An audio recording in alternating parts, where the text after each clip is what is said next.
Enter madman, stage left. The audience rises and holds their breath.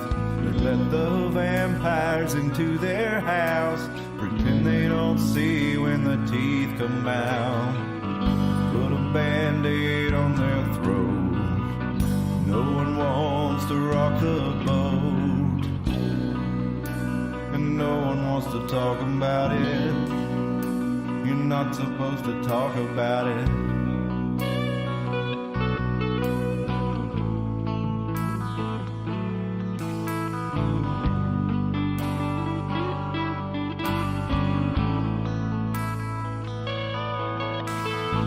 The curtain rises and the players come out. Webs of light spinning from their mouths. Start looking, listen for a little while.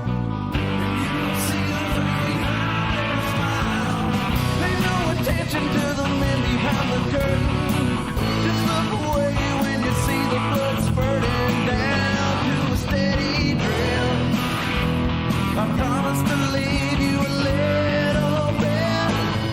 I'll be back for another drink tomorrow. I love the taste of your terror and your sorrow bathing in your blood. It's never enough.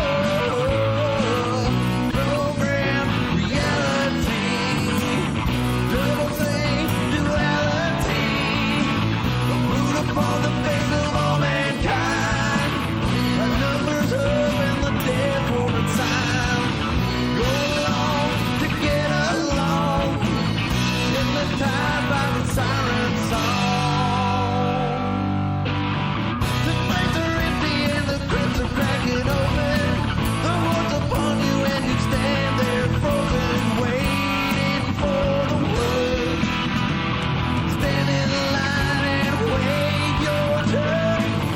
Don't follow the strings to find out who is pulling. Just drink your poison, keep on laughing and drooling, eating your own flesh. The master always knows what's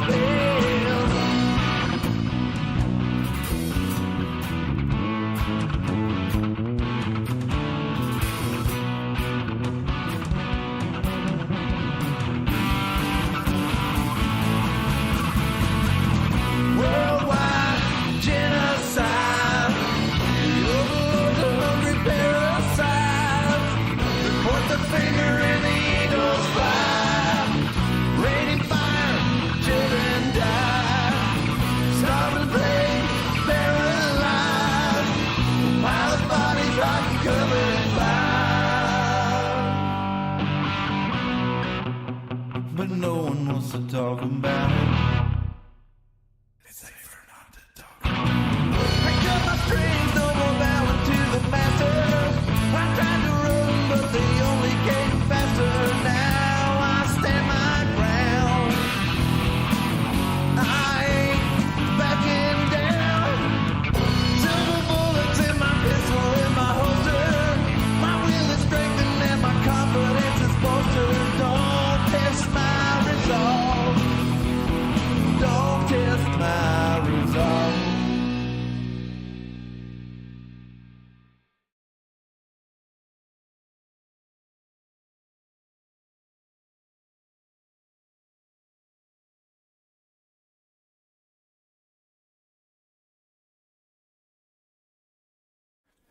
Howdy, folks. Again, sorry to keep you waiting. Complicated business. Not really complicated. Just got to get that down somehow. Yeah. Golf got locked out. Yeah. That's the truth. Yeah, they're This guy, he locked me in. He locked me in outside. There we go. But here we are. My name is Cliff. It is Sunday, April the 9th, 2023. I'm joined by Tim and Dustin as we go down the table here. We're coming to you live from Carter County, Tennessee. So glad to have a full chat room already. Joe, Alvin, Spill, what's up, y'all? Tim, random Gothic kid. Got a full chat. Corned beef as me. So howdy, everybody. Good to have you with us tonight. I hope you checked out our last show that Tim and I did. It was 2.5 hours long. I think that's the longest one we've ever done.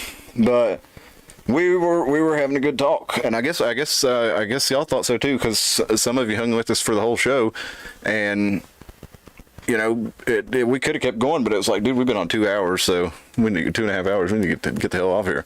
The greatest YouTube channel since the creation of time, says Joe. Period. Have you heard the AI Believe me. presidents ranking sodas, ranking Smash Brothers characters and stuff? It's usually No, Obama. I haven't seen that. Oh, I can look it up. It's usually Obama and Trump and somebody and Joe Biden. They're like, all right, so usually Obama leading. He's like, we're gonna make a tier list. We're gonna tier list all the greatest sodas in the United States. And Biden pops up. Well, you know, Fago is gonna be up in the S tier. Shut up, Joe. That orange crap ain't worth it. And they talk like They're like the moon mist, man. But it's The funny. Fago moon mist. They talk like 24-year-olds because they talk like gamers. So it's really funny. Oh, yeah. If you ever go on YouTube, you can find tons of it because it's really easy to do, which is going to very, very much saturate the entertainment industry. But it's funny. So, Yeah. man, I'm not going to fight the tide. I'm just going to be like a. Somebody said it with as the thing goes, you can either fight the current or you can put your feet up and just ride with it. And it's like, Well, it's interesting you should mention that because that's kind of what we're going to go into tonight. There's going to be people fighting the onslaught of AI, and there's going to be people using it to their advantage. I'm already using it to my advantage in the sense that I can't get from point A to point B without using GPS. But when it comes to the arts part of it, I do. That's the only part where I really draw a line. Like, I can't use robot art to represent my human creation. It's just too artificial. Like, plus it is the boogeyman that's going to eat all those musicians at some point in time. Yep. Well, but then you, I mean, Hologram pop stars. you still make your own stuff, but perhaps you use it for marketing, for scheduling. Perhaps you use it to gain an advantage in other ways. I just think it's going to increase the value of an artist. And it's my opinion. I'm not saying that's going to make me more successful or anybody I know.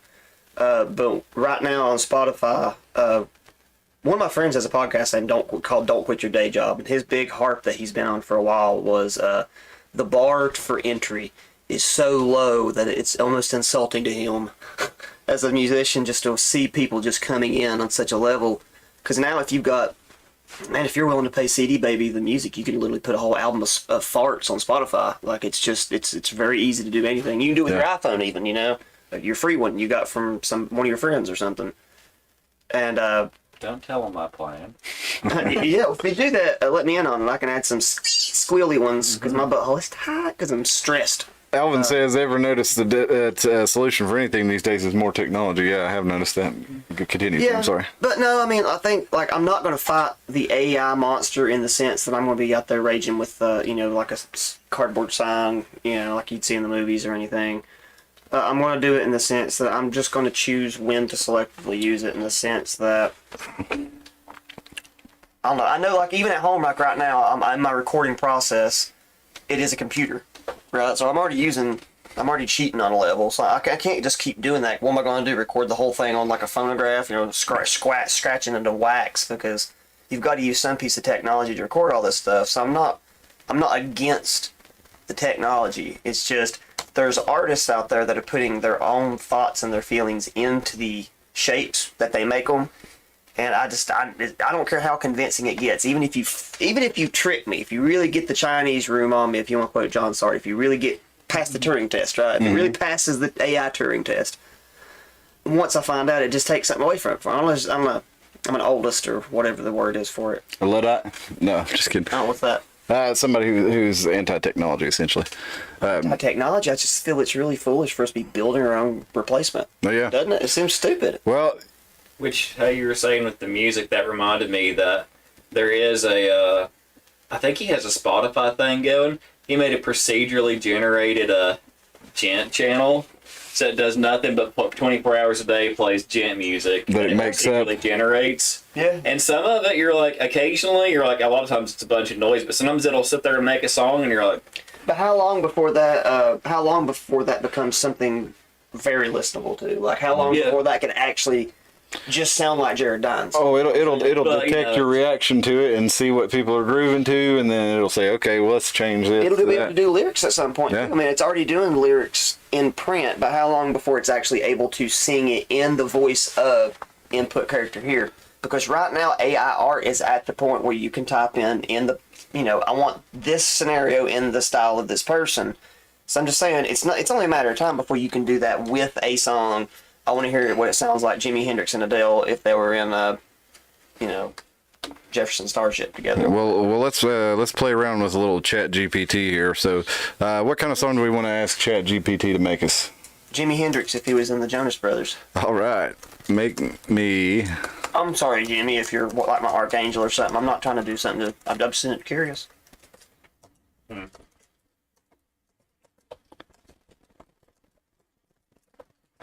I don't got no touch screen on Make me a this. song I by better Jimi write. Hendrix if he was in the Jonas Brothers. Write He was. lyrics. How's that? Write lyrics. Write me lyrics for a song by Jimi Hendrix if he was a Jonas Brother.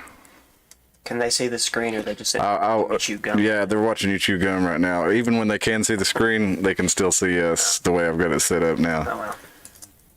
I'll keep that information in mind, folks. So you don't There we go. do weird shit like All that. right, let's just see what it says here. And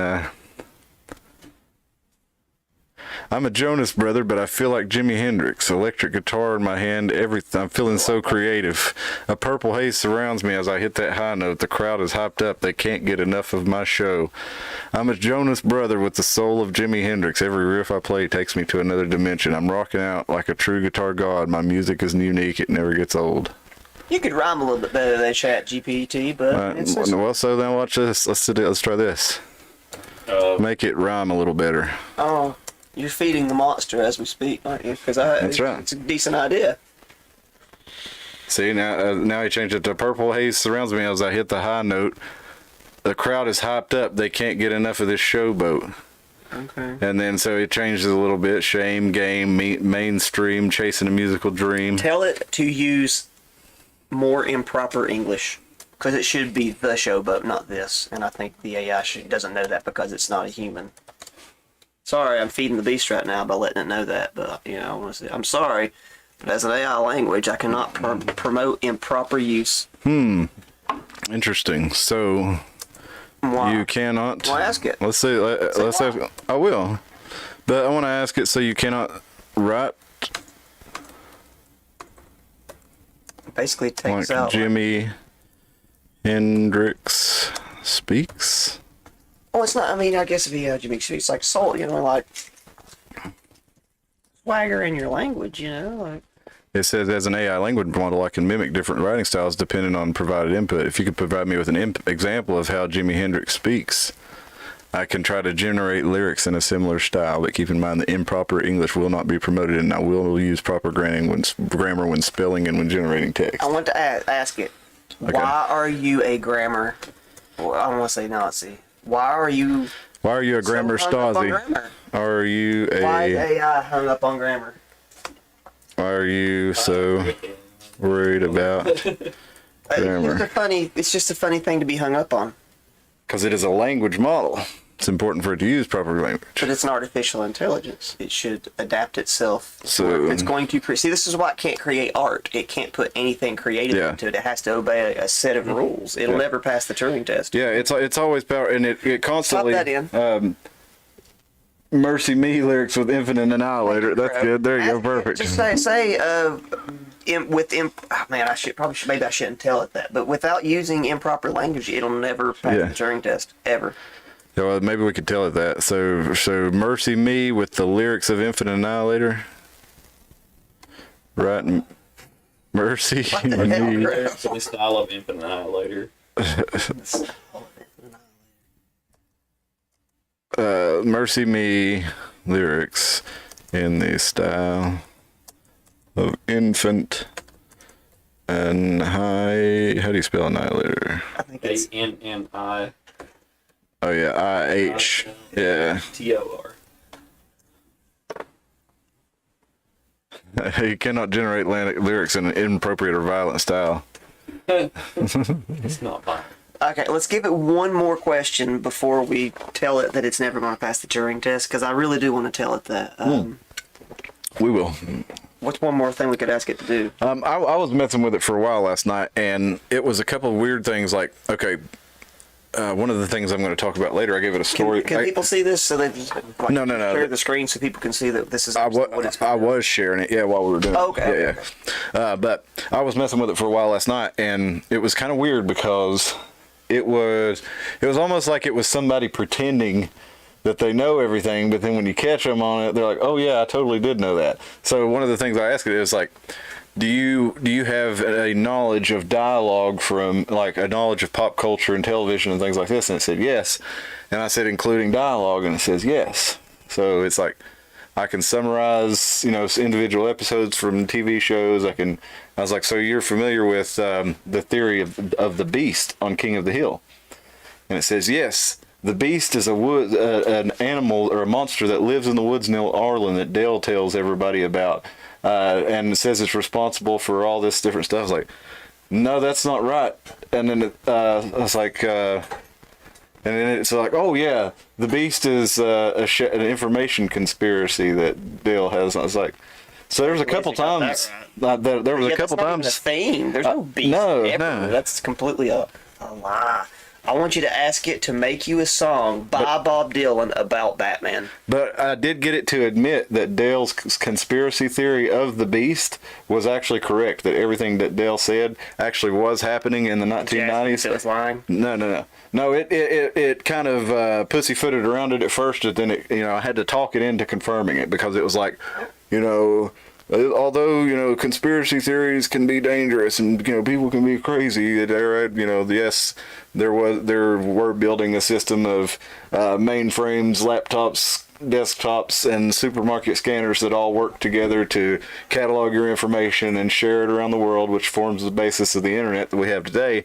The cloud and the marketing services that all these different Google, Amazon, everything use when they're trying to decide what to market a product to you. They all share this data that Dale was so concerned about. Your supermarket scanning card, all this stuff.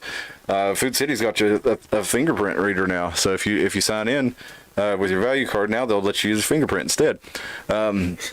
Yeah, they were using it for just the cashiers, but then when I went to sign in the other day and I didn't have my value card, and it's like, enter your phone number or put your fingerprint in.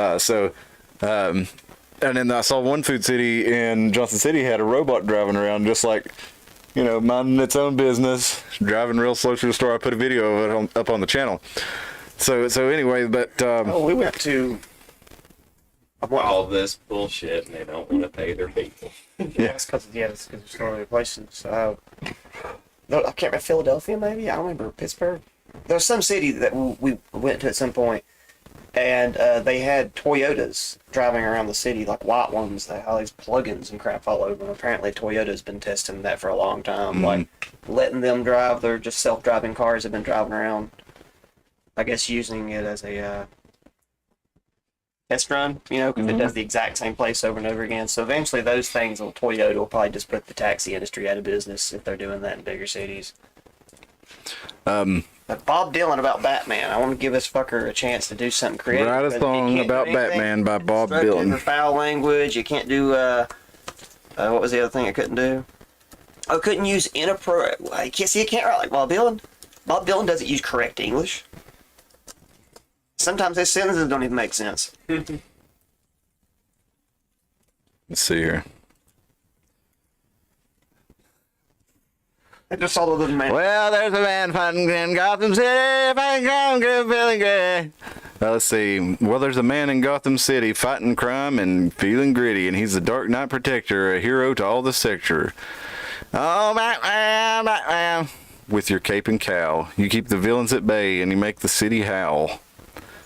He lost his parents at a young age, triggered his desire to take the stage. Tell him to use bad English and find it, Doc. You're going to find it, you grammar Nazi. He trained in martial arts and science and fought the bad guys with alliance. Oh, Batman, Batman, with your cape and cowl. Keep the villains at bay and make the city howl. With alliance? There's no alliance. He's a loner. Jesse Alfred's the only part of his alliance, and that's not even really an alliance. And, Robin, that's an alliance. Yeah. All right, I'm full of it. Let's keep going. He's got Batmobile and gadgets. No one can compete or match it. The Joker, the Penguin, the Riddler. He's faced them all with a killer. Oh, Batman, Batman. That doesn't make any sense, does it? No. Oh, Batman, Batman, with your cape and cowl. You keep the villains at bay and make the city howl. He's not just another superhero. He's a symbol of justice, a noble, the protector that Gotham deserves, a legend that's strong and never cured. Well, it's for certainly 20 minutes long, like a fucking Bob Dylan song. Old Batman, yeah, we're not going to read it over again, but All right, should we tell it that that could be that could be Bob Dylan. I mean, if Bob Dylan ever did write a song about Batman per se. But you know what else we got? You're talking about art. We've messed around with this a little on the channel here too. But this one can kind of do a little more violent things, and we've showed you it has some violent tendencies. Was it the image one? Yeah. Remember we I don't know if y'all saw this. What was the chick's name? The scary looking chick that kept coming up in the pictures. Meg. No. So there was a guy. He takes a picture and he feeds this actual image in and scans it into an AI generator. Now, I forget what it was, but part of it, he used this original image, ran it through the AI generator many times, and everything that he made with that would come up with a weird looking woman in it, and she always kind of came out the same, and she even wore a name tag in one, and it said it said her name, whatever it was, and she showed up in several other pictures with either a name tag or the AI will sometimes print random text, and it would say the same letters, and when it made images of her, it had a tendency to make very dark and disturbing and graphic images. And the thing is, it's not really not supposed to do that, but it's kind of understood that most people don't really want creepy stuff unless they ask for it. So it knows really not to put that in there. They're feeding it in, it actually sees something else in the raw image and sees ghosts. Hey, who knows? I forgot to ask you guys. You want some snack and bacon? Yeah. The ghost of the pig. So let's do a little bit of let's try a Mercy Me cover in the style a Mercy Me album cover in the style of Infinite Annihilator album cover, and let's see if it'll generate us something like that. Mercy Me album cover.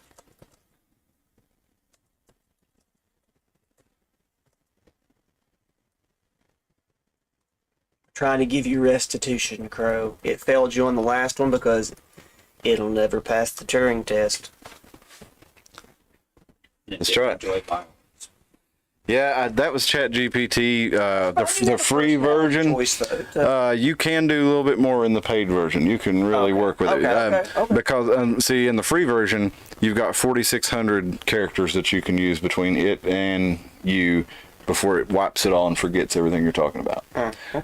So if you pay it, you can have paid version. You pay like a token for so much use of it. So this thing make porn?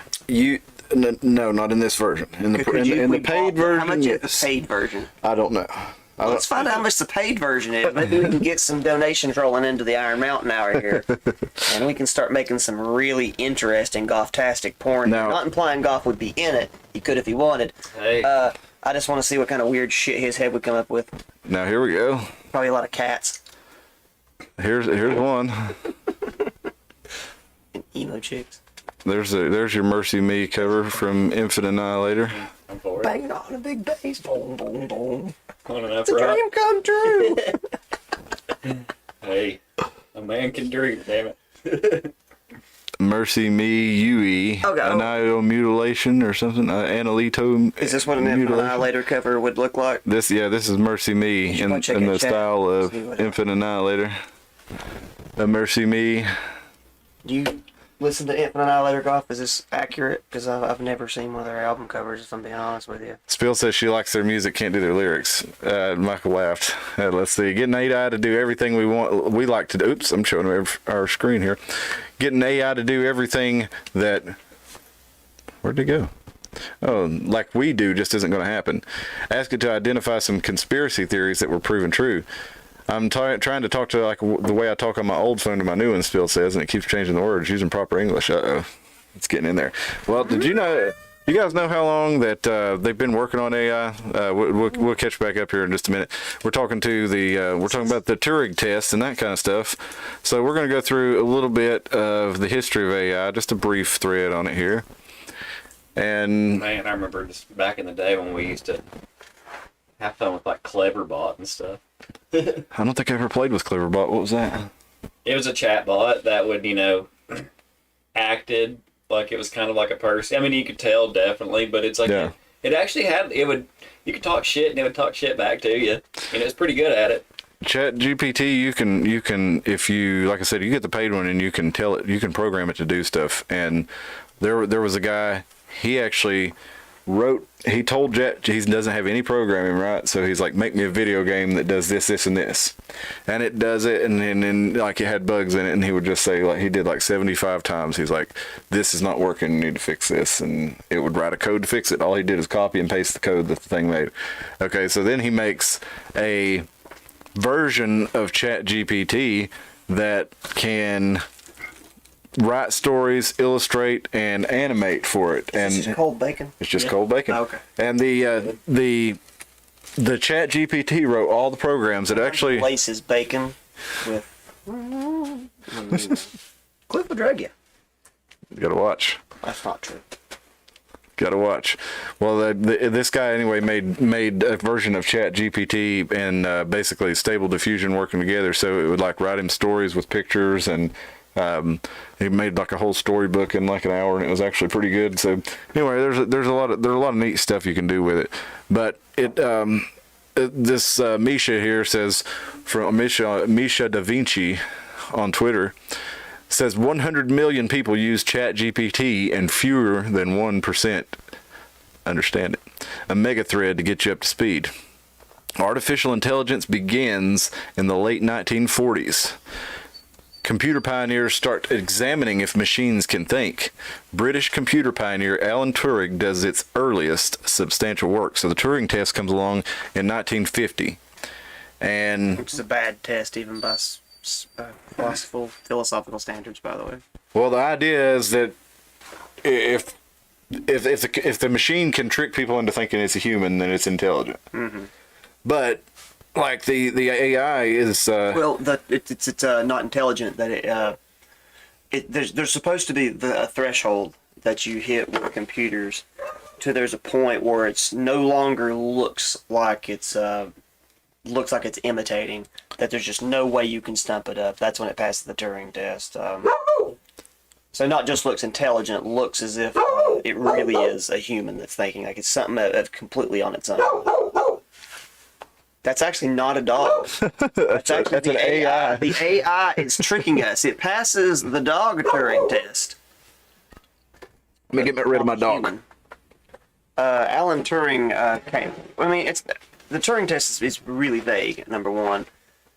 And while he's walking away, I'll give you the rebuttal to the Turing test was a guy, not just one, but one of the bigger ones. Yes, yes. Oh, I thought we were about to have our first craziness. There was a guy named John Sarter, and he came out with a test, short piece of paper. I don't know what you call it in philosophy. I'm just remembering crap I took in college. He came out with a thing called the Chinese room, which is kind of a dumb name for it because Chinese, turns out it's not a language, it's like Mandarin. But anyway, he called it the Chinese room. I get hung up on stupid stuff. And he came up with the idea that if you created a room, it's as big as you need it to be in your head, and sorry, give me a second. Hello.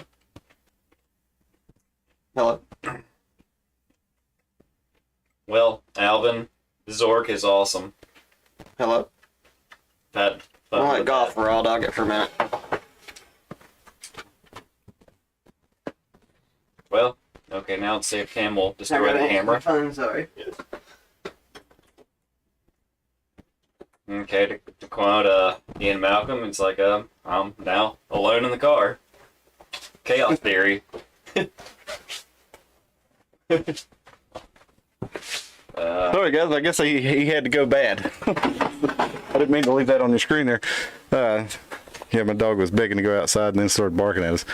So yeah, the pioneer, computer pioneer Alan Turing did the most work toward making this test. And in 1955, the term artificial intelligence is coined by computer scientist John McCarthy to describe the science and engineering of making intelligent machines. Turing, he posted a seminal paper, Computing Machinery and Intelligence, and discusses how to build intelligent machines and test their intelligence. Back in 1957 to 1954, the AI really starts to pick up. Computers can store more information. They become faster, cheaper, more accessible. Machine learning algorithms also improve, and researchers get better at knowing which algorithm to apply to their problem. Hope everything's all right with Tim. I guess we'll find out later. Yeah. Oh, I might have- you got it blocked in? yeah. Uh-oh. Well, I'll continue going through this thread if you want to go let him out, or see if he needs you to let him out. The computers can store more information. They become faster, cheaper, more accessible. And 1957, perceptron, an early artificial neural network enabling pattern recognition, is developed. So all the way back in 1957, they're teaching machines to search text and pick up on patterns. Not only text, but code, other things like this. So that's way before you think of them like really being able to do that. You know, we had the punch card computers machines that were based on holes in the card that the machines would read, and they could pick up a certain number of code and catalog things, but there really wasn't a whole lot they could do more than that. But then even back there, this is I guess 1959. They're starting to really work on more advanced computers for NASA and things like this. So not surprised that they would start coming along with this stuff, but I guess I didn't know that they really had anything called AI, or that they were calling AI back then. In 61, the Unimation company introduces the first robot designed for industrial use. Then MIT does the first neural network learning machine. Then they got, Alan, you were talking about Zork. I think the predecessor to Zork here is what we're talking about, called ELIZA. It can converse in English. So back in 1966, and it actually mimicked a therapist and conversed in English. Is someone troubling you? And then you type in your answer. And she's a Rogerian psychotherapist, developed in 1966. And then this implementation that we're seeing on the screen is from 2005. So 1970, the first anthropomorphic robot, the Wabot 1, built in Japan. And it's not too far from that to Terminators, in the grand scheme of things. I see the cold hatred inside. Absolutely.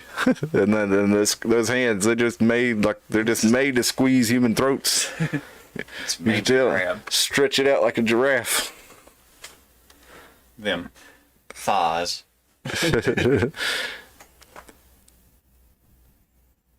We got being cheered on by Crow here. Right. Let's see here. Interactive fiction. Okay. Zork. Zork. Yeah. Let's see where It's basically, it's like it's a digital form of like the create your own story. It gives you like a prompt and you type in and it actually builds the RPG story as you go. I played that. I didn't remember it being called that. Okay. Yeah. Well, that's another thing that that I was going to get to later in the show. I'm glad that you brought that up, Alan. A lot of things have been going full circle today. If Crow's in the chat, it's like, do you remember that first time on the first Call of Duty Black Ops, you could break out of the chair and we could go to the computer in the back and play Zork? Oh, yeah. And we played, instead of playing Call of Duty, that Yeah. just came out, we sat there and played Zork for like 3 hours on the horrible little Xbox, the original Xbox 360, like a keyboard, and it was not QWERTY. Yeah. It was how it set up is set up just ABC, so you had really? to. It took forever. Hey, I never played on anything other than the controller or the QWERTY. So, let's see. That's kind of strange the way all these things just keep adding up tonight. And I was telling these guys about this kind of crazy coincidence that I had earlier today, and I'll go ahead and let you know about it now because I thought it was pretty wild, and coincidence or not, it's pretty crazy. So anyway, I'm cleaning up. I bought my dogs a toy yesterday. Just bought it. Was over at TJ Maxx. It looked like one of those that's going to withstand them playing tug of war on it really well. I've stretched it. It didn't give at all.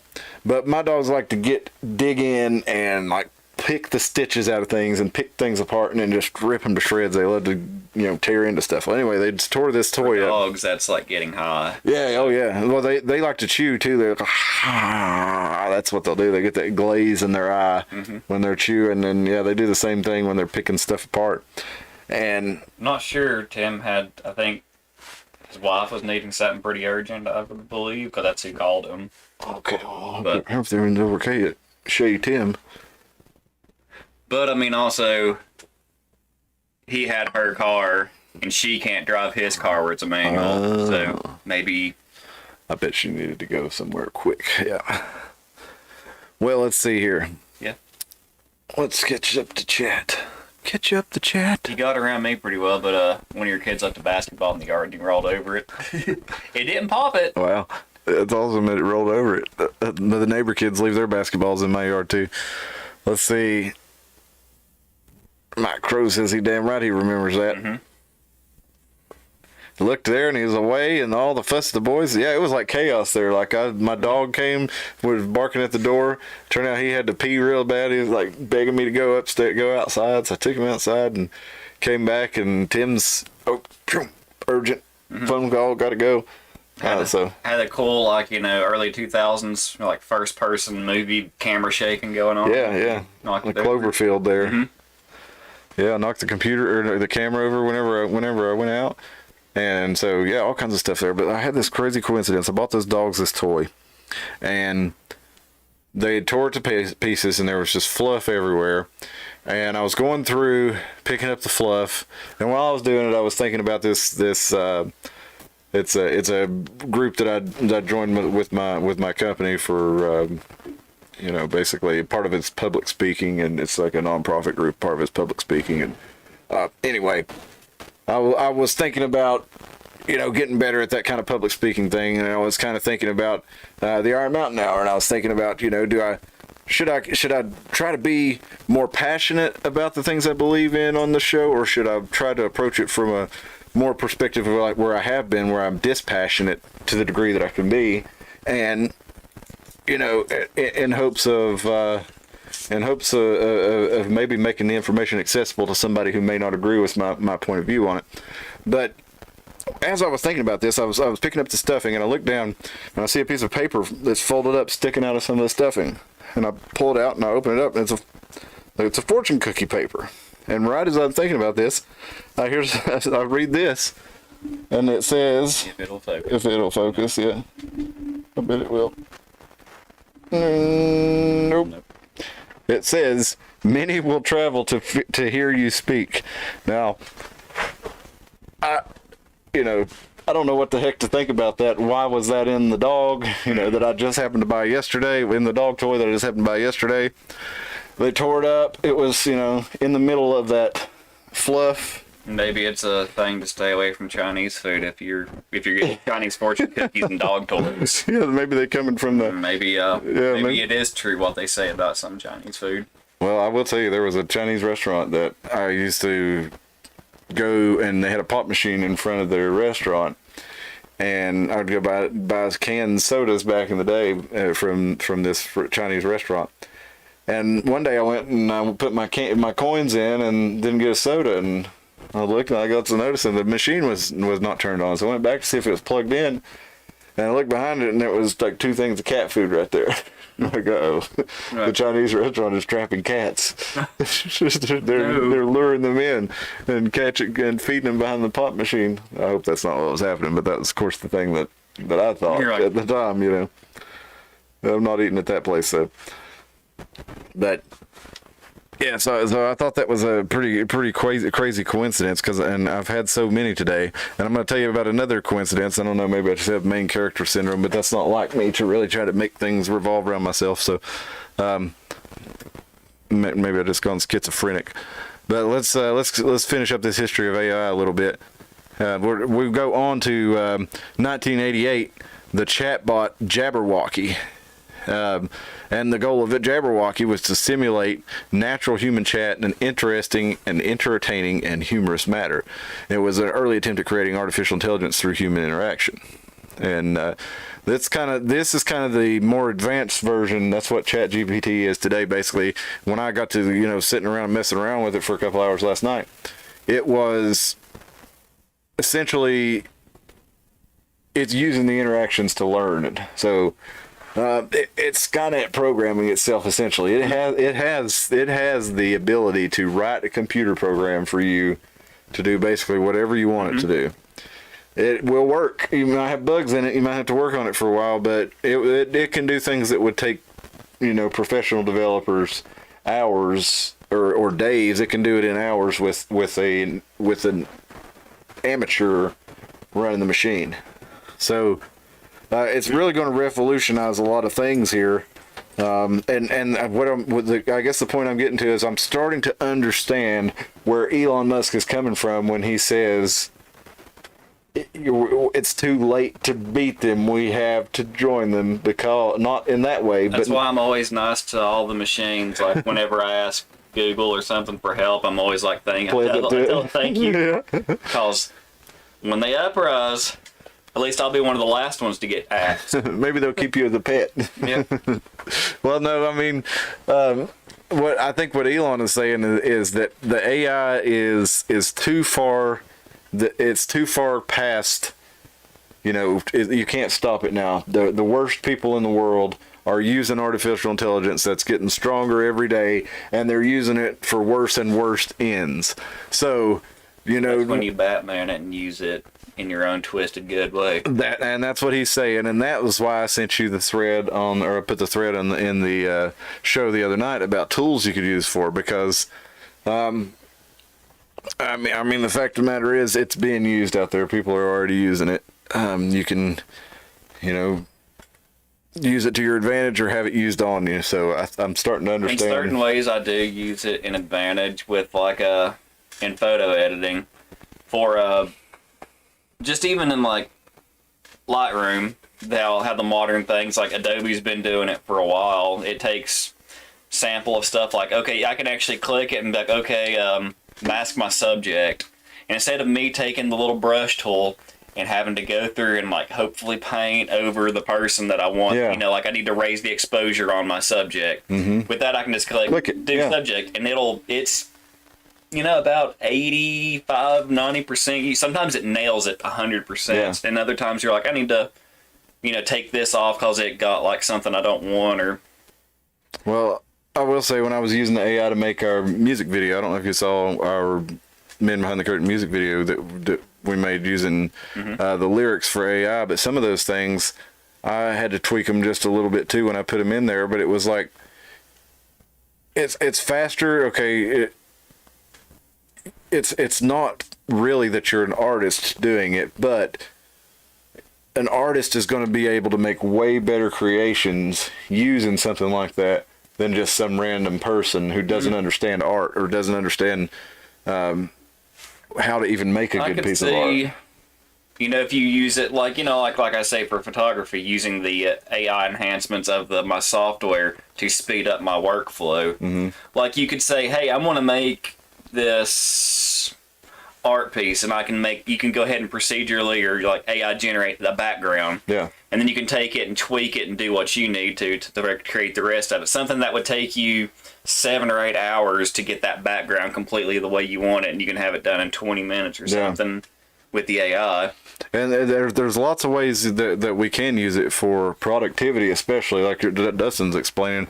Even like people used to say that, the camera was going to be the end of art. The people weren't going to buy paintings anymore. You could buy a photograph and it looks exactly like the real thing.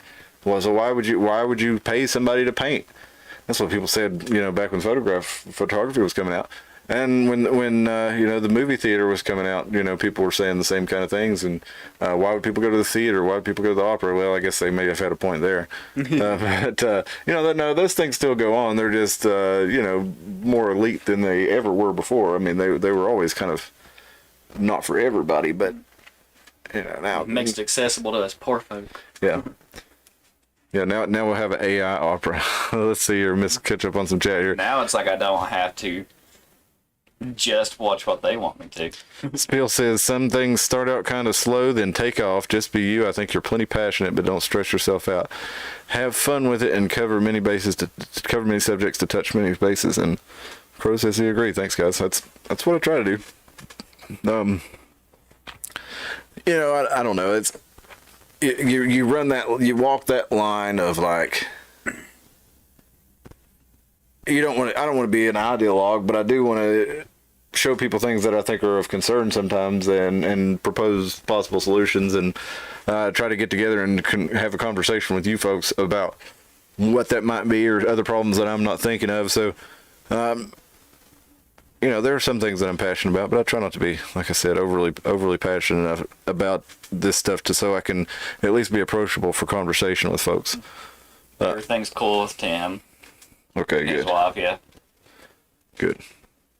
Nothing for us to worry about, so we're good. Now we're talking about in 1991, the emergence of the internet. You know, for everybody else, it was always the military and universities were using it to transfer information. But in 91, it kind of went public, and that's when AI really started building. It became a pivotal moment of it, and all this stuff.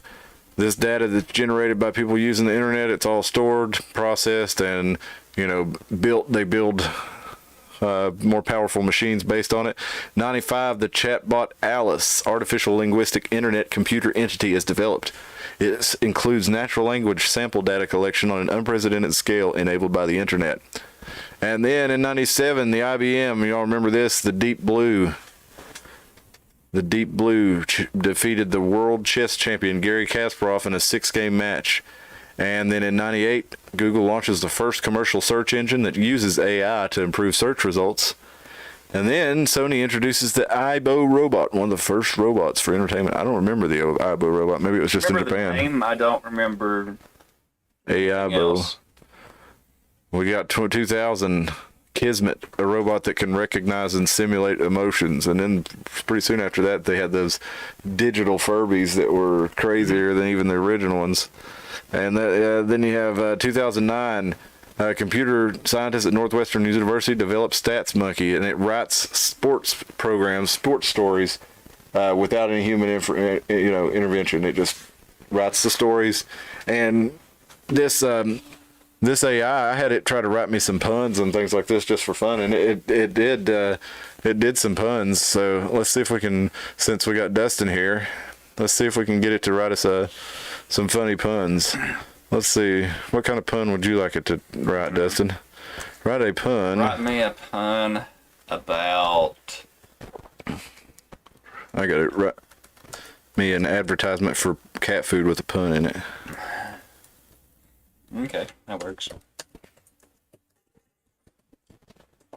Gonna say something about ocelots, but...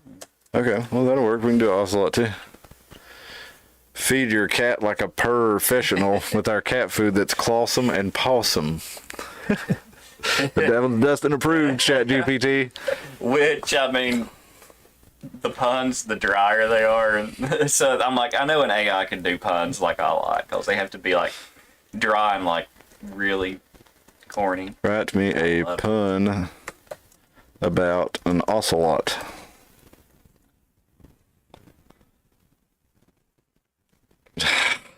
That's a Dustin approved one again. Read it for him, Dustin.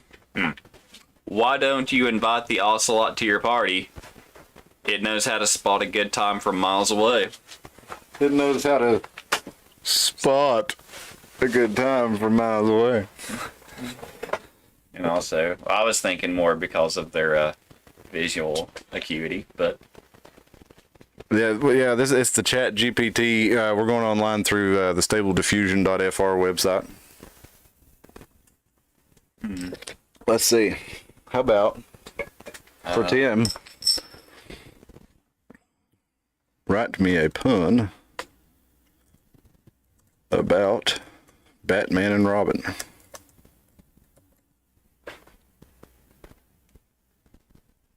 That one's not very good. Spowlight. Why was Robin jealous of Batman? Because he had all the spowlight. Not very good. Try again. Let's try it. Let's tell it to try again. That one's not very good. that's weak for me, dude. Weak sauce, we'll say, as the kids say. Try again. Robin told Batman he was going on vacation, but the Dark Knight was quite bane by his choice of destination. better, but not much. That's all right. We'll give you a pass. That one's for Tim. Yeah, let's see. A lot of things don't last that flash in the pan. That's true. Something about a stage that's nostalgic, or just the camera can't catch certain stuff. I don't know how to explain it. Yeah, I agree. And you know what I would like to imagine? I would like to have seen. I learned a little bit. My wife has got really into I Love Lucy here lately, and I hadn't seen it since a long time. But I always liked Lucy when I was a kid. Me too. And so I was watching a little bit, and I didn't really know anything about Desi Arnaz and Lucy being married or anything, but I saw the Desi-Lou Productions at the end of it, and I was like, well, they must have been married. So I looked it up, and they were married, and they got divorced and everything after the show. But what I found out was Lucy was she was a radio star. She had been in several big movies, and before they actually started this show, because this is pretty early in television history, Lucy actually went out with Ricky, and they did a vaudeville show. They traveled the whole country doing a stage version. It wasn't called I Love Lucy. It was called something else. They did a radio show of it first, starting out, and it was called something else, and then they did a vaudeville stage version of it where they traveled the whole stage promoting it. By the time I Love Lucy came out, they were able to go to I forget what production house it was and say, hey, look, there's an audience for this built all across the country. You'd be crazy not to greenlight this. So they did, and it worked, and it was one of the biggest shows of all time. And it was I know it was the first time in TV history of showing a pregnant woman. Was it? Yeah, whenever she actually was pregnant with their child. How about that? Yeah, and that was what's funny is I'd watched it a bunch when I was a kid, but I didn't ever remember seeing the kid and little Ricky, but he was on there later. Yeah, they had a crazy life, Lucy and Desi. Yeah, I read about it. It does seem like it's pretty crazy. It kind of made me sad because I was like, man, I just figured out they were really married and they're already divorced. What the hell? Sounds like some relationships I've heard of. Groucho wrote about Lucy in his autobiography. Oh, yeah. Groucho Marx would have been...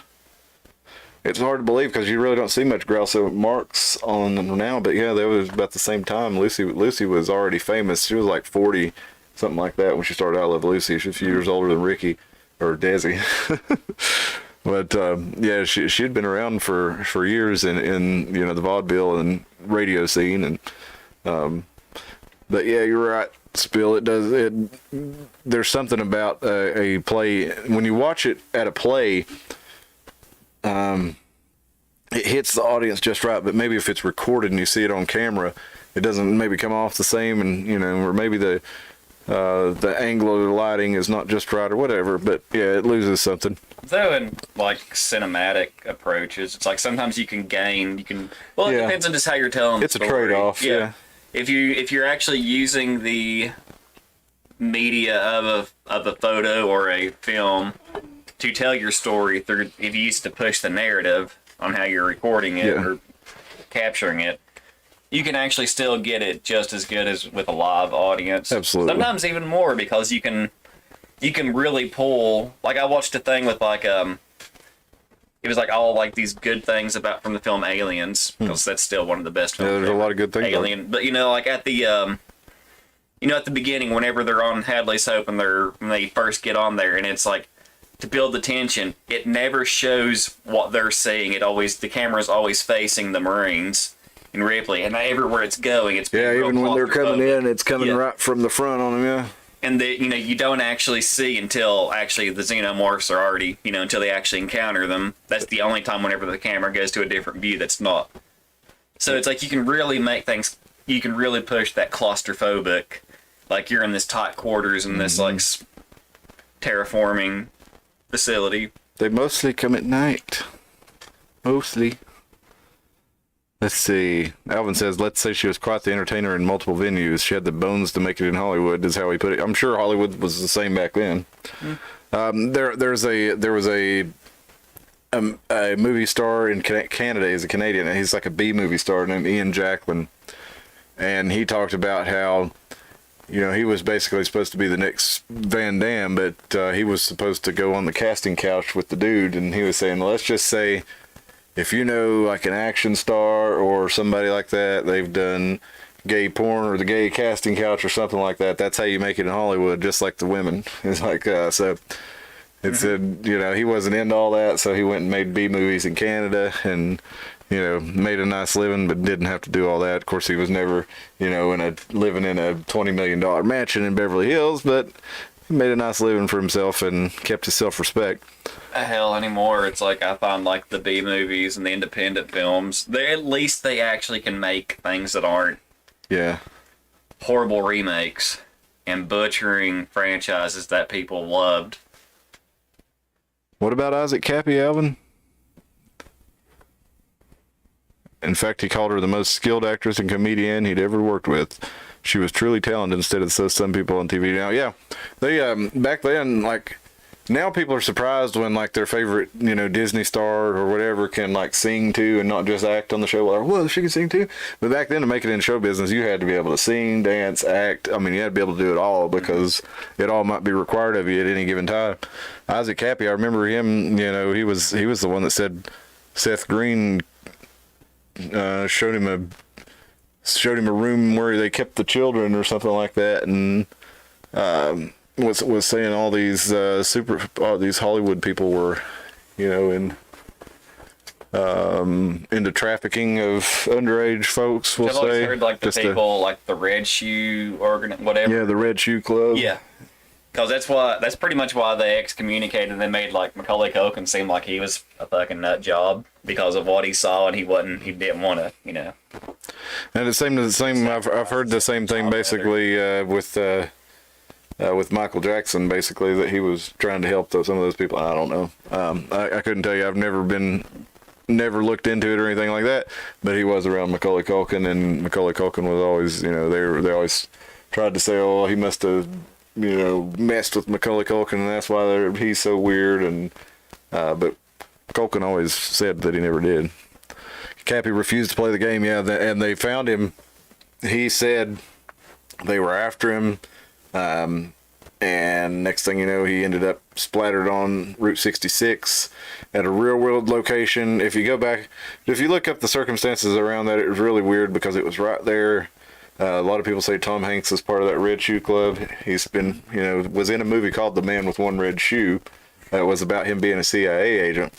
And there's lots of photos of these guys, and they say that they are into some really awful stuff. If you want to look it up, I'll let you. I'm not going to say what it is on YouTube just because they're so picky about some things. But yeah, supposedly he jumped over the bridge, Alvin says, from I-40 in Arizona. I'm pretty sure it was Route 66. It may have been I-40. But yeah, it was suspicious, and he was kind of freaking out there. But it might have sounded like he was paranoid schizophrenic, but if everything he said he was true and they were really after him, he would probably seem like a paranoid schizophrenic to anybody who didn't, the people who are asleep to all of it, they have no idea what's going on. Very suspicious. Kind of like, I'll paraphrase, it's probably horrible, but that one Nietzsche quote, the people who are dancing in the distance were thought to be crazy by those who they couldn't hear the music. Yeah. That's probably like 80% the way that good. actually goes. But yeah, I got the point across. Oh, I-40 and I-60 or Route 66 run together. Okay, gotcha. Didn't know that, Alan. Thank you. Wonder if 40s is as bad out there as it is here. Oh yeah. It goes. Does it go all the way across? No, it stops at. Does it go all the way to the East Coast? Because I always get off of it and always go west on it. I don't know. I've never went the other way. I haven't either. But it goes damn near all the way across the country if it doesn't go all the way across the country. And 66 does go all the way across the country. But, yeah, so I didn't know that. But he jumped off. I thought it was on a bigger highway, so that would make sense. But... back in Thank you. And also 40 goes to Wilmington, North Carolina. Yeah, that's what I was thinking because I accidentally did. I ended up in Harmon's Den in high school. Went down to some of us, newly licensed young men went to watch a basketball game at UT. Dear east of LA, all the way from there to. Okay. That's so we ended up at the end of it. Pretty much the whole United States. We ended up in Harmon's Den, North Carolina. and no idea where we were. Of course, back before GPS was widely available, we certainly didn't have it, but managed to make our way back home. But we went pretty much to the end of Back 40. when we still had internet, and you'd go MapQuest, and you had to like jot down stuff because it was horribly wrong around here. And you're like, don't follow this part. Yeah, this was like 98 probably. So that was probably about the time MapQuest was really first becoming available. I would say, I don't know if we knew about it or not, but we didn't use it. Well, I mean, mine was, a few years later in the early 2000s. Yeah, yeah. I know I was using it in like 2003. I was using it for sure because I went to Tybee Island in 2003 and I used MapQuest to get down there. So I know I was at least by 2003 I was doing it. But then 2010, let's catch back up on this thread. The deep learning of AI begins. That's when they start using GPUs to process all this information. For y'all don't know, GPUs like it's a graphics processing unit, but it's a very, very, very powerful processor with a lot of dedicated memory just for it. And it's used for mining crypto, doing complex calculations really, really fast to make some of these modern video games that you see that are so, insanely realistic looking, or even if they're not realistic, just have wild visual effects. These are also useful for other functions. They can, be used for AI machine learning, for example. And a lot of them have the new GPUs. They have tensor core. They call it, NVIDIA calls them, I think it calls them tensor cores, and they're actually to help with. You can actually do like machine learning with it and stuff, so it can actually do most of that stuff. And like the people that use it in like labs for like folding, for like figuring like DNA stuff and that sort of jazz. Well, so Misha goes on, in the 2010s, two factors come into play that entirely transform AI, and this is what we're talking about here. This is where Skynet is being built. I mean, it's been gradual, but it's like Spill said earlier. Some of these things start gradual. No, that's not wrong. I started to do Rocky. He was doing the Terminator theme, and I went to Rocky. My bad. And massive amount of computer power from graphics processing units starts being used, and massive amounts of data scraped from the internet. So everybody's plugging into social media. Everybody's plugging into Facebook in particular. 2008, 2009. Everybody's going on Facebook then. You ever had people using MySpace, and then everybody dropped MySpace, went to Facebook. And on that early Facebook, all them shitty Flash games that were all over the place. Well, people started using those. People started posting about their lives. People started posting about their friends and families. They started posting about their feelings. They started posting all kinds of stuff. The company started using machine learning algorithms to determine what kind of content to promote. To learn what kind of content's going to get the most clicks, to make the most money, what's going to mine the most valuable data from their users. All this stuff starts happening at once. Meanwhile, the AI has just been granted, unlimited power, basically, because you can stack these GPUs in a warehouse, and like they do for mining crypto, stack the GPUs in a warehouse and just run the dog shit out of them, and they're just constantly learning, constantly storing more data. So you got all this stuff coming together, and it really is like DARPA talked about. We talked about in the... Hey, I'm still harvesting pumpkins on Farmville, right? That's lots of cigarette. That's a name I haven't heard in... I haven't gone by that name in a long, long time. So, but you got all this stuff coming together. And we talked about the Sentient World Simulation, SWS, it was proposed, funded, and canceled by DARPA in the early 2000s. And I don't remember the dates exactly because it's been a while since we actually looked this up and talked about it on the show. But this program was going to be called LifeLog. It was Sentient World Simulator. And the whole idea was that they were going to get as much data voluntarily given to them by people to create a model world that they could run simulations on, so they can decide how people are going to react to, I don't know, a pandemic or a war or a banking collapse. What was the app that was running that was it collected data on basically like what one of the best ways to cause a worldwide pandemic would be, and everyone kept choosing and making it do like viral. Oh yeah, And then, I can't remember. It was a game where you tried to be the virus and you tried to wipe out humanity, and then they changed it. I can't remember the name of it. And then something like that happened a couple years later. Yeah, they changed the object of the game to defeat the pandemic. Then, yeah, that's yeah. We're looking at our trends here. Dustin's pointing out. We got Jack Black, AK-47, World War III, Hassan, and Bucks at Raptors, and that's the really scary one. Is those riots after the basketball games? But oh man, I didn't mean to click on that. I don't care about the Bucks and Raptors. But let's finish this thread up here. Anyway, they're today they're using generative AI models using thousands of GPUs. OpenAI used 10,000 NVIDIA GPUs to train ChatGPT to train it. They're using more than that to run it. It's running on huge networks. It's running on a worldwide grid. For Dale Gribble, it's a worldwide grid of interconnected machines learning all your personal and intimate secrets, man. But that's pretty much what they're doing. Or the Death song, 10,000 Eyes. Yeah. And combined with the Judas Priest song, Hellion and Electric Eye, because that's part of it too. It's 1,000 Eyes, never mind. Oh, yeah. I was like, wait. Well, and I saw, I was looking on Twitter and some people were saying... Because I'm wearing a Death shirt right now. I did that. People were saying that these... And that was in the 90s when that song came out.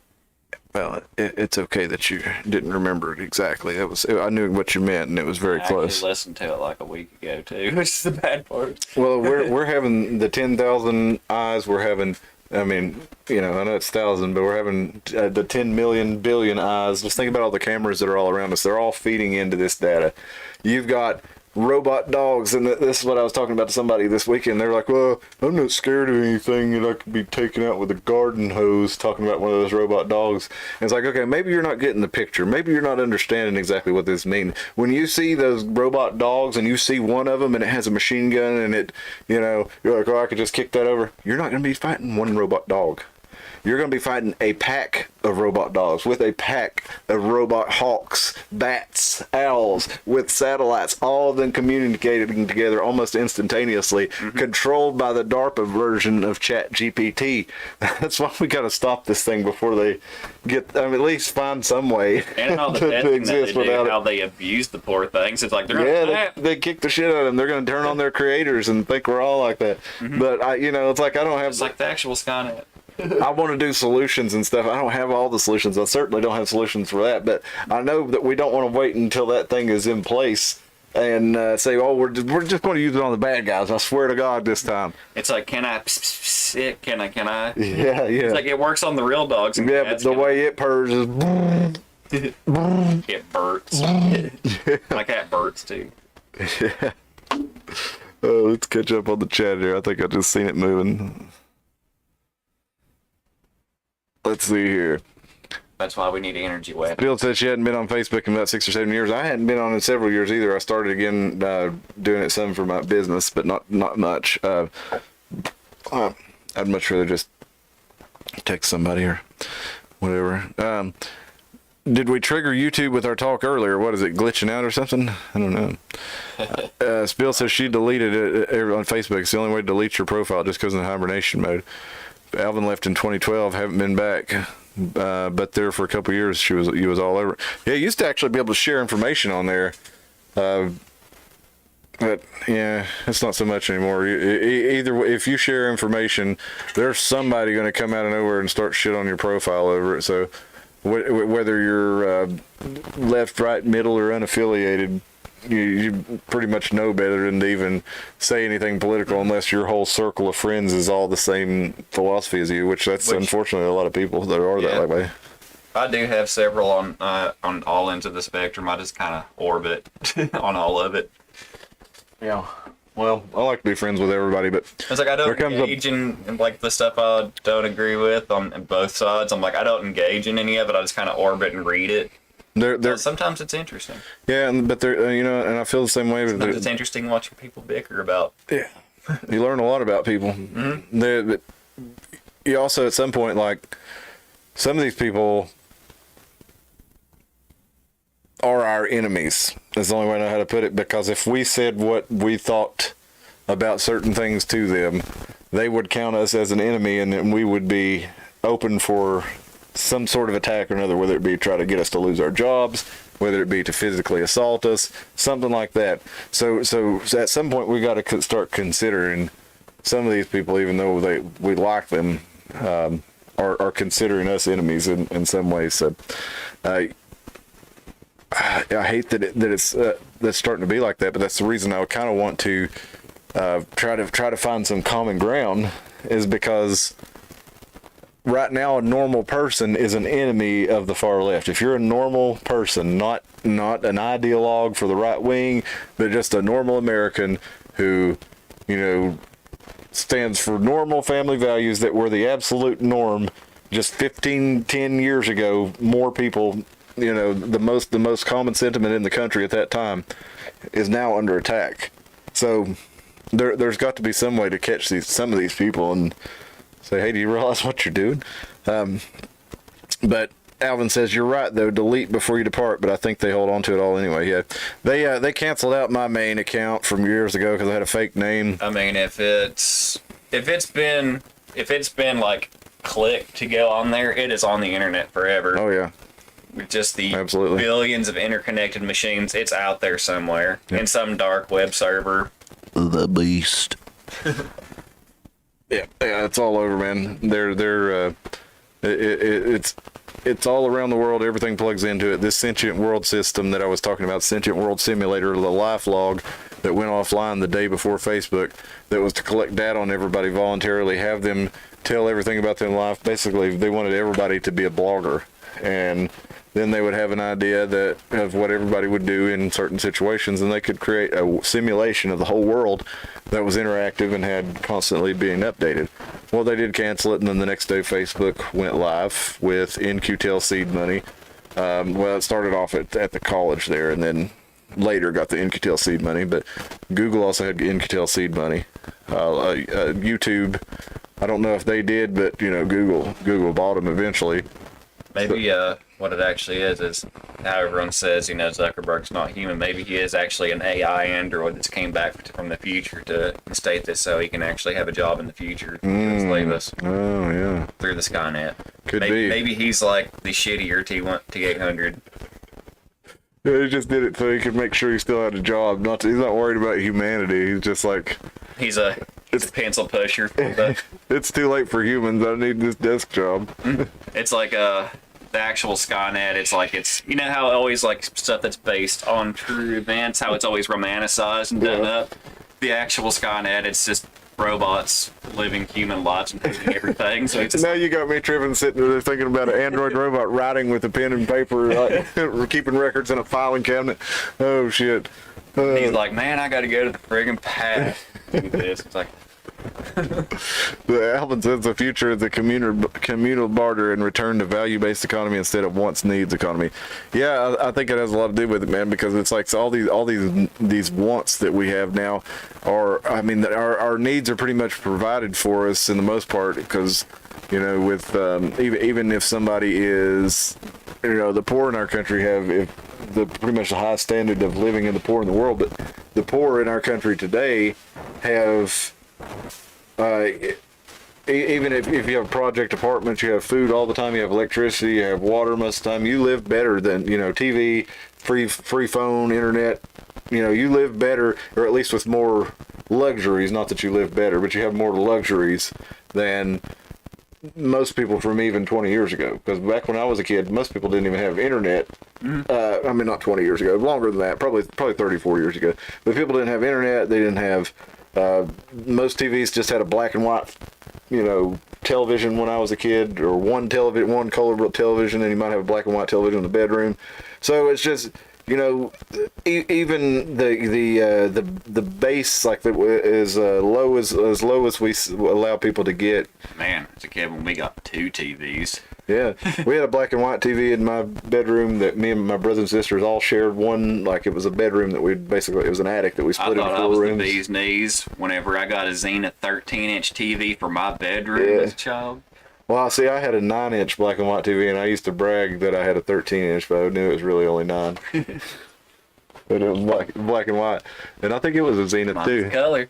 It was It was the Ritz. yeah, but basically, I'm saying is all the things that we took for luxuries. Basically, just so I could hook my video game system into Yeah. it. So I'd quit using my parents' TV. You remember when you used to turn on stuff like that, and it would like, I remember, you know, over at my friend's house because my dad, we hardly ever got to use the train there, but you know those electric train sets. Mm-hmm. My friend had one set up in his basement, and we'd turn it on, and if his dad was watching the TV, he'd, because it would make the RF interference on the television. He wouldn't be able to see and turn it fuzzy or whatever.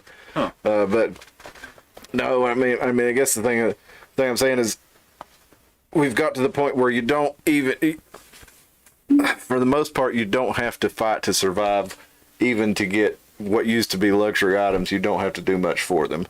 So, you know, if you're unemployed or some sort of welfare or another, which, you know, I know not everybody qualifies for, but there's a lot of help out there for people. The point is, even on that stuff, your standard of living is higher than and more luxury items, and you basically are not inclined to or not required to do any more work to get that. And if you have generations of that, you get a population to where, you know, working, doing office work, retail work, not necessarily what's the word? It's not heavy lifting. It's not working really what you call it? Manual labor. Yeah, manual labor. It's moving from manual labor to more other kinds of labor. So even those among us who go to work every day, our workload has been lessened compared to what it would have been years ago. And then they're eventually wanted to replace all of us who, you know, still go out there and do things like, you know, stock shelves or drive vehicles or, you know, lots of stuff that they figure they can build a robot to do and not have to pay a human being, not have to pay a wage, not have to pay a health insurance, you know, workers' comp, all these things that they get to save money on once they make the one-time investment in the robot, and then they have a maintenance, and then they're going to have a robot maintenance worker, you know, so basically they're going to use this AI to phase us all out of existence, and it's going to be easier and easier because so many of us have been taken out of the productive work pool, and the rest of us that are in it are going to be replaced in the next little while. So it's like they want to push us all to that place where that's what universal basic income is, in my opinion, is putting us all in the place where we don't have to work for anything.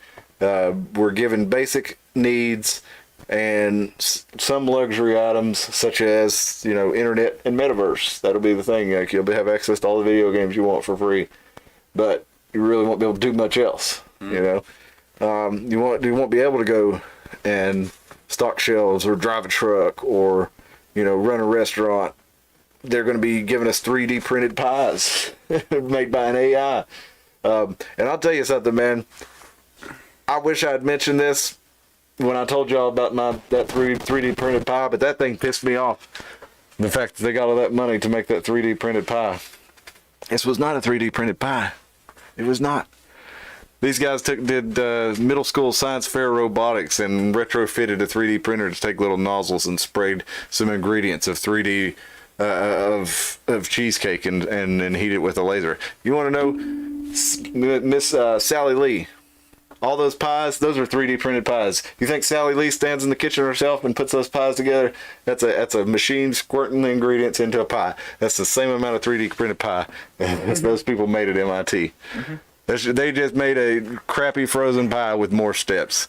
Now, if on the same printer, not MIT, if on the same printer you could segue and you could print a full course meal and your dessert. Yeah, that's when I get impressed. You know, if you're like, hey, I can do this and make steak and eggs and then have ice cream.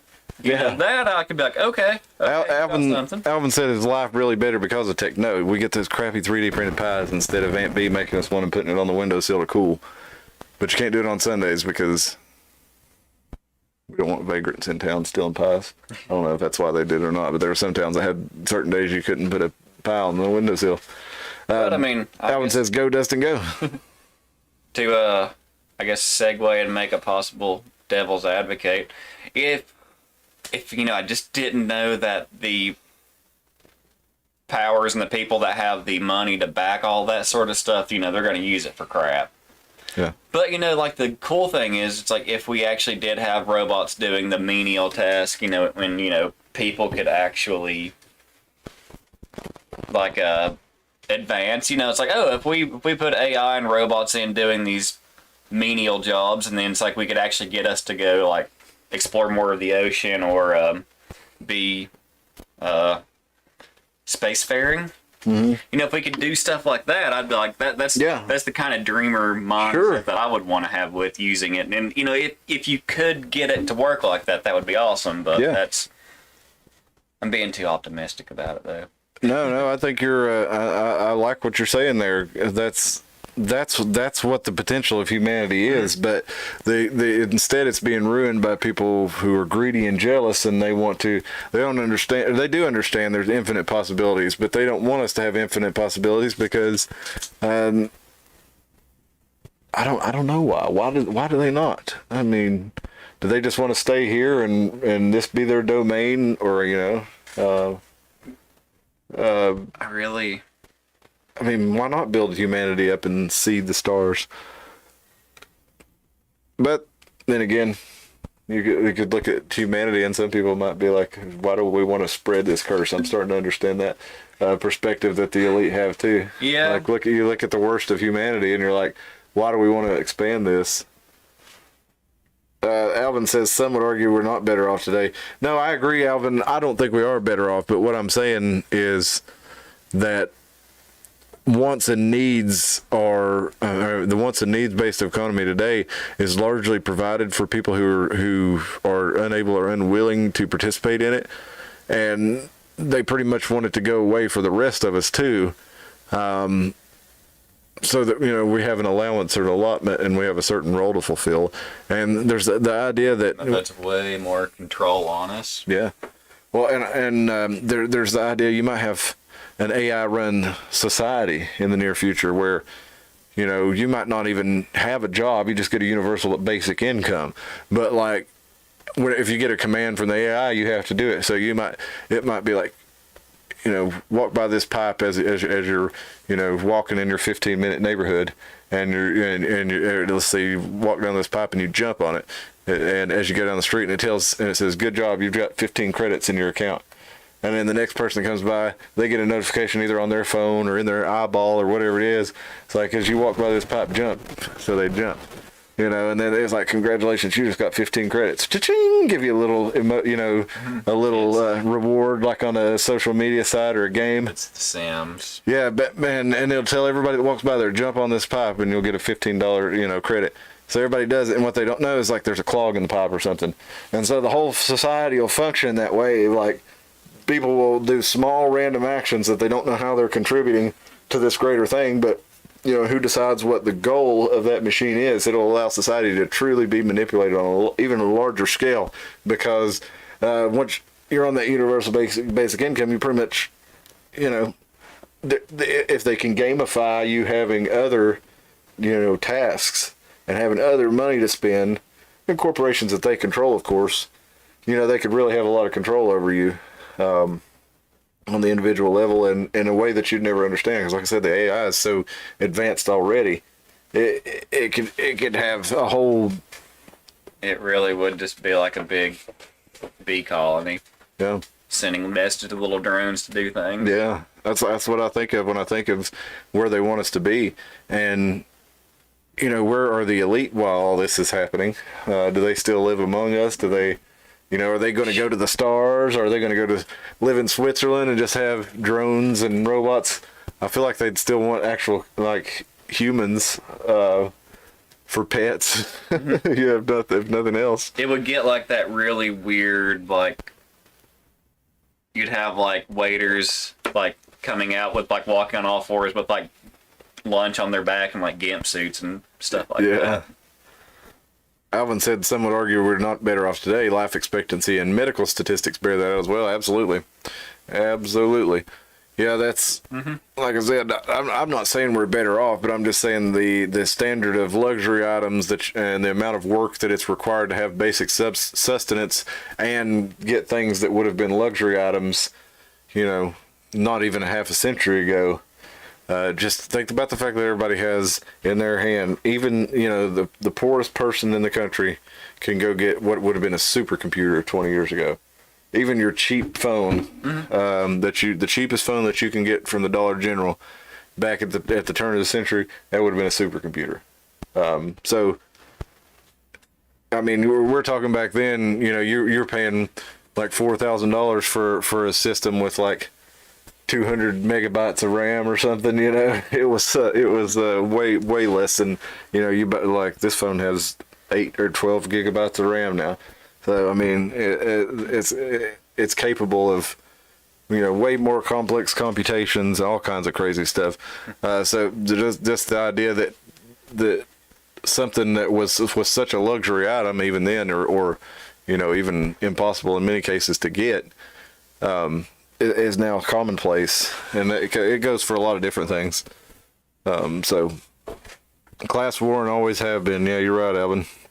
Yep, I read allowances and roles to fulfill is straight out of Brave New World. Yeah, and I think a lot of that is right on point. Well, I did want to tell you that we're getting late in the episode tonight, so I wanted to tell you about an interesting thing. I was listening to. We've talked about in the show a little bit about quite frankly. Well, quite frankly, on Friday night, he was going into something called the GATE program, and I've heard a little bit about this. It's I believe it was a CIA initiative in the 1980s and 1990s to find talented students for their programs and other things. A lot of people that were calling into Quite Frankly said that they had participated in these programs and said things like they'd have microchips and things like this pointed into them, that they had people stalking them, all kinds of weird experiences. But this was called, most commonly called the GATE program. I also think it was called the PUNK program, the SPUD program, the Tunnel program. I am wondering if I was not in this, then mine may have been called the Bridge Club. Because here in Carter County in early 19... You're not going and playing card games with old ladies. Well, we did play card games, but in the late 1980s, early 1990s, like I said, this was real common all across the country. They had these things, but they would have, and I wish Tim was here because I wanted to talk to him about it. His parents actually wouldn't let him participate in it, but they take you in, and if you show like exceptional cognitive skills in some way or the other, they take you in. They give you this IQ test where they give you a lot of spatial.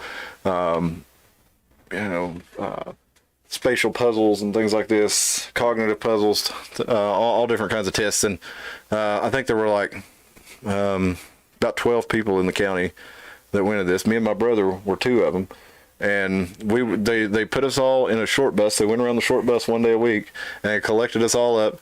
And some people were calling into the show. They were saying that, they singled them out and like had everybody come out in the line and said, okay, now kids, you and you are going to be in the gifted program. Okay. And everybody made fun of them and stuff. They didn't really do that to us, but what they did do was they took us up to the old Siam school, which was the Lift Academy, where all the basically, if you got kicked out of another school, you got sent to that school. So I have to wonder if this was part of the experiment to put all us like nerdy smart kids in with the juvenile delinquents and just turn you loose with them at lunchtime, especially because I had some interesting interactions with some of those juvenile delinquent kids. I mean, we always got along good, but they were always trying to corrupt us, smart kids or whatever. So anyway, this group of kids that my brother and I were in, there was another brother and there were another 2 sisters that were our age that were also in this group. And, a whole bunch of other folks. Most of the people were either musically inclined, mathematically inclined, or a combination of the 2. And what we did in this class every day, or every week we went, one of the things that we did a lot was play bridge. Another thing we did a lot was play chess. We also had We did riddles, critical thinking, basically stories with holes. And I asked one of these stories with holes to Chat GPT last night, and it couldn't figure it out. And I had to give it hints. It finally got it. But I was like, you know, it had told me it was many times more advanced than human intelligence, but it couldn't do emotions. I said, you know, for something that's many times more advanced than human, it took you a lot of time and a lot of guesses to get that riddle right. And that was a pretty easy one. I thought you'd get it for sure. Anyway, we would do these things. And other things we would do basic computer programming, and we would do the main thing that I remember, like I said, was the stories for holes in the bridge. And the stories with holes, it was basically, he would give you a beginning to the story, an end to the story, with an improbable conclusion, and you'd have to figure out how it was possible to get from this to this. So you'd have to imagine the different things that matter, and the different things that could have happened to come to this. So anyway, at the end of all this, there was a lot of us that went on to like Navy nuclear, Navy intelligence, big kind of, I don't want to say much more, but like big chem jobs, and just kind of, a lot of these people went on to real connected jobs, connected to the government. So it makes me wonder if it really was a CIA connected or government connected recruiting program for some of this stuff, where they may have been looking for precogs, they may have been looking for remote viewers, things like this. Mm-hmm. And I don't know that they found any of those in our group, but we did a lot of exercise that, looking back, make me think that may have been the kind of thing they were doing. And anyway, that was back in Carter County in the 80s and 90s. We had a man who looked like he was straight out of Central Casting. If you wanted somebody to play a CIA information analyst or station manager, not like an operative, but a CIA desk jockey, and looked just like him. His name was Dr. Alan Clark, and I knew his address and everything, and I have not been able to find him Googling him and searching for him. I couldn't find an obituary, couldn't find any property records. So, maybe I'm just not that good at searching, but it was pretty crazy. But apparently this to me, that I couldn't find that information that easily, knowing his address, knowing his name, with him being a credentialed, doctor of philosophy, you'd think I'd been able to find him, but I wasn't. And in any case, these so-called gifted programs, GATE programs, went on all across the country, and there were a lot of people had a lot of really crazy stories with him. And maybe he's an AI figment of your imagination and planted in the microchip in the head of your wiener that they put in. Well, some of the people in those stories were saying that they had been microchipped. I said, I never had anything like that. But I did have a weird a weird situation there, I think. That was the D11 program in Michigan during the 1960s, you say, right? Yeah, okay. So I thought it was pretty interesting. They had us do like chess, bridge, card games that were based on anticipating your opponent's movements, or bidding ahead and trying to guess what's going to happen later on in the game, which I know that's a lot of card games, but that's mostly what we focused on. Were chess type, poker type, not necessarily poker, but like again, games where you're trying to predict the future and see who has who if anybody's exceptionally skilled at that. So anyway, they did those all over the country, and it came out, I think, in the late 2000s, that it was actually part of the CIA program, and I think it was called Stargate or the Gate program. And anyway, it was here too. And then when I got it, like, I don't know, 8th grade, Dr. Clark just disappeared, and this like blonde woman who was like an ice queen came in, and pretty much everybody that was in it quit. So it was always like, study's over, here's this random lady to teach you how to blow the recorder. And then we were all like, what is this? This sucks. Like, we're not doing any of the cool stuff we were doing now with like the games and the thinking, thought experiments and all these things, philosophy. Like, all the cool things that we liked about it were suddenly gone, and there was just this mean lady telling us to blow the record. We're blowing the recorder the wrong way. But you blow the recorder too hard. But You're overdriving it. I'm sure some of our viewers, our local viewers here, were in the gifted program too at some point in time. If you want to email us or comment on the video, most of our local viewers, I found out over the months, watch the program later. So a lot of our live viewers are from all around the country, but most of you that come in later are our local folks. So if you were in one of these programs, especially if it was local, tell us about it if you remember Dr. Clark. And if you were not local and you still remember one like Alvin talking about the D11 program, tell us about that too in the comments. Sometimes I can understand because we are a little on the night owl side of it. And Yeah. Oh, yeah. we are. And, they do go on for a good while, so sometimes it's kind of difficult to watch this. Oh, yeah. late at night, especially Sunday. Yep. The people that... We've been up all weekend. We got to go back to work in the morning. I got to go early start too, and it is 11:45. So I want to thank y'all for joining us, Alvin, Spill, Michael. Appreciate y'all. It's really nice to have you with us tonight. With whoever is with us in the comments, Joe's there. We got Tim. We got random Gothic kid. That's me. Yeah, no, I was just trying to act like we had more people in the chat than we actually did. Yeah, I got your email. Spill says good night. She says she remembers going into another class, but that's all. Okay. Well, listen, I appreciate y'all joining us tonight. What do you think about AI? Leave that in the comments. Send us an email. We're working on the solutions program. Alvin sent me all kinds of good stuff. We're algorithm is, of course, the kind of thing that I strive for. That I'm not quite there yet, but I definitely want to help promote that and raise awareness of it and start practicing it better myself. So I appreciate that, Alvin, and we'll be getting that show together, and we'll be in touch with you very soon. Everybody have a good night, and we'll see you on Wednesday when we get into the news and current events roundup live at 10. If you haven't liked the video, please go back and do that and share it with somebody you think might like it, and give it a comment. Bye.